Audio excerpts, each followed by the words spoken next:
Hi, in this video we're going to be talking about how to optimize your SSD hard drives in Windows. All right, so when I say SSD hard drives, there are various types. You have your SATA drives, your NVMe, even your external hard drives. So most of this information will apply to all of them, so there will be some variances depending on the type of drive you're using. And when it comes to this type of information, some people have different opinions on which methods work the best. So you may want to do a little research on your own after watching this video. All right, so in this video, we're going to take a look at the Windows 11 settings that matter the most for keeping your SSDs running efficiently. And we're also going to cover how features like trim, write caching, power management, and virtual memory affect overall performance and drive longevity.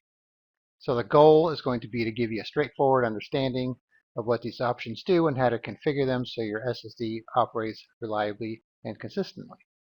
And then we're going to show you some of these settings as well as we go through the presentation here. All right, so these SSD offer faster data access and reliability compared to traditional hard drives. So regular optimization ensures your system boots quickly, applications launch faster, and your drive lasts longer. So in order to accomplish this, we have the trim command. So this allows Windows to inform the drive of which blocks of data are no longer in use so the drive can erase them internally. So this improves SSD performance and lifespan. So this process also prevents slowdowns over time and helps maintain peak performance. So that's always essential when it comes to these SSD drives. So when it comes to these modern drives, so Windows 11 will handle the trim operations automatically, but you can do this manually, or if you want to check the status, you could check that as well.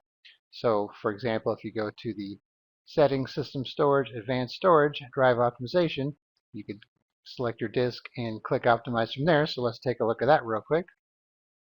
All right, so let's open Settings here.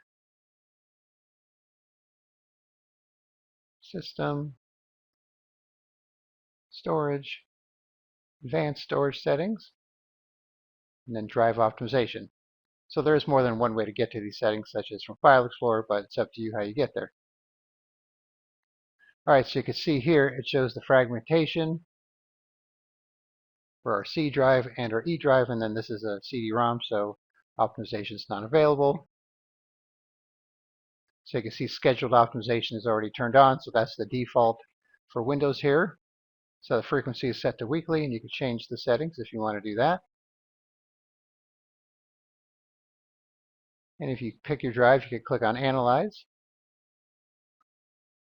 So this tells you it needs optimization, and it's 35% fragmented. Let's check this one here, even though it says 0%. Still on 0% here.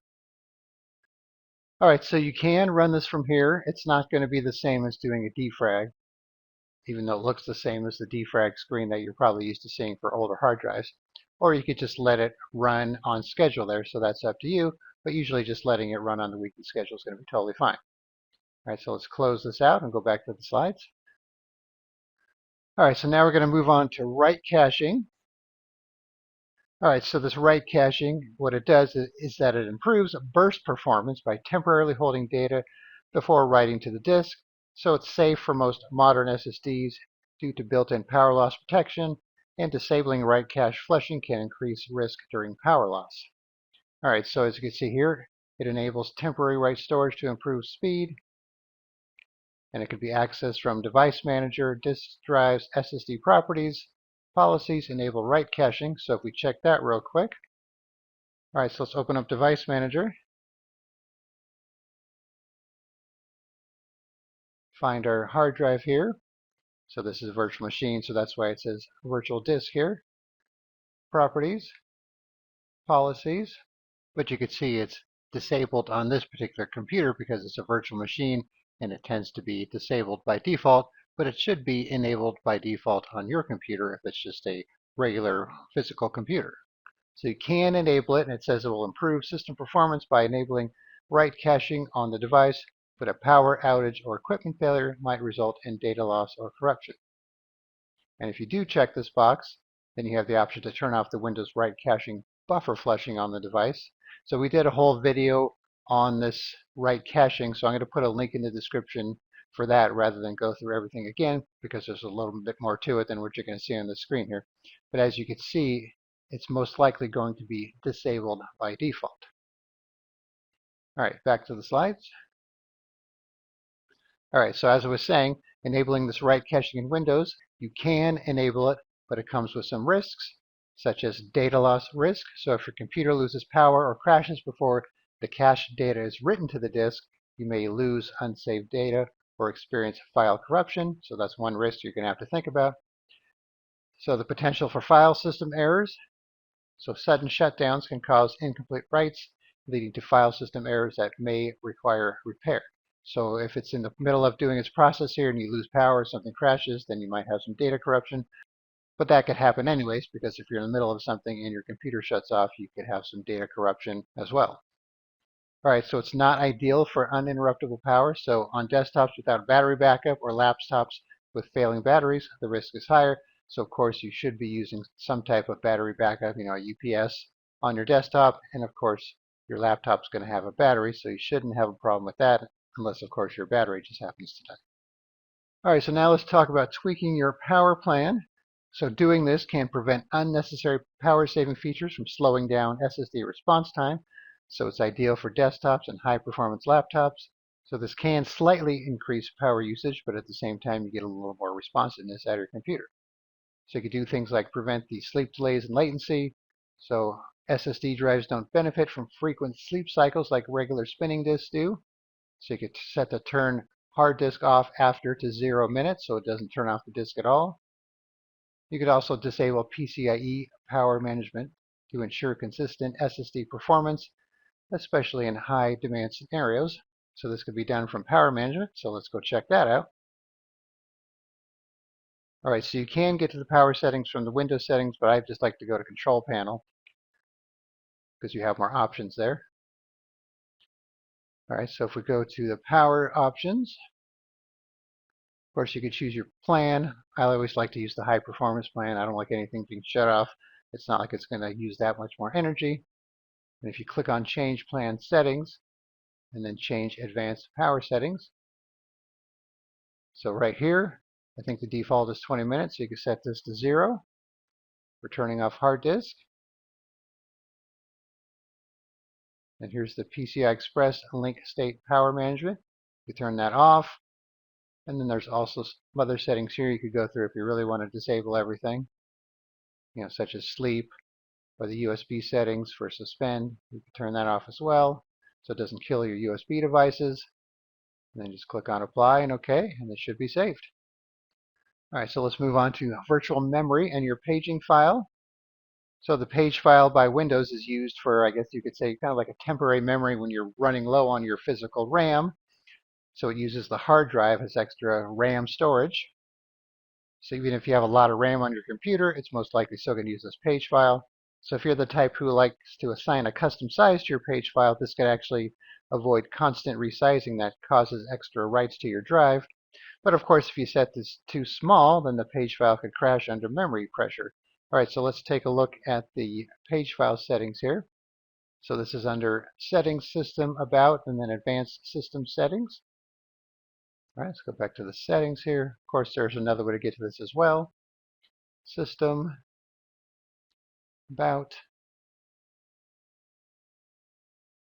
Advanced System Settings. So you've probably seen this screen before. Then we go to the Performance section here. Go to Settings. And then the Advanced tab. So here we could see our page file. So you can see here this is about 1.5 gigabytes. And it's adjusted for programs. Click on Change. You can see it's grayed out because it's set to automatically manage the page file for all drives. So you can uncheck this. You could set a custom size for the initial size and the maximum size, or not even have a page file, but that's not a good idea. Or you could set it to system managed size. And then you could also put a page file on a secondary drive as well if you want to do that. So I'm going to leave this as is because this computer is running fine, but it's just an option you could check out if you think it might help you out. And you'll see this message too. If you do make changes, you're going to have to reboot your computer before they take effect.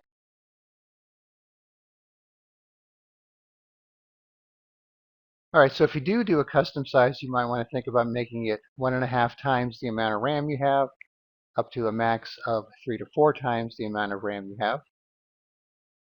And then, like I said before, you want to avoid disabling the page file entirely, since disabling the paging file can cause system instability if RAM runs out, because it's not going to have anywhere to write data. All right, then we have hibernation settings.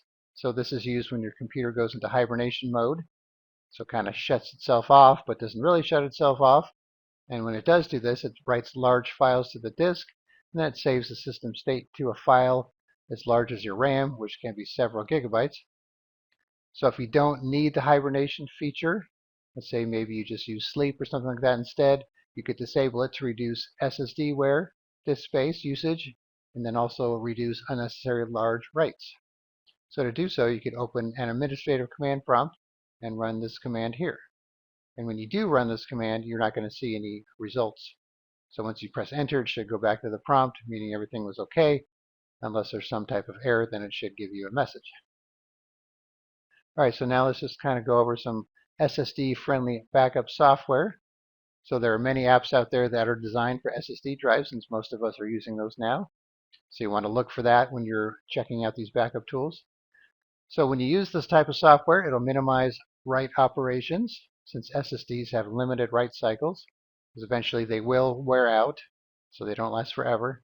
And then you can use something like an incremental or differential backup, which only copies changed data instead of rewriting everything every time like a full backup. Then you want to avoid real-time synchronization between drives, because that'll give you a lot of disk usage. And then you want to find one that supports trim-aware cloning.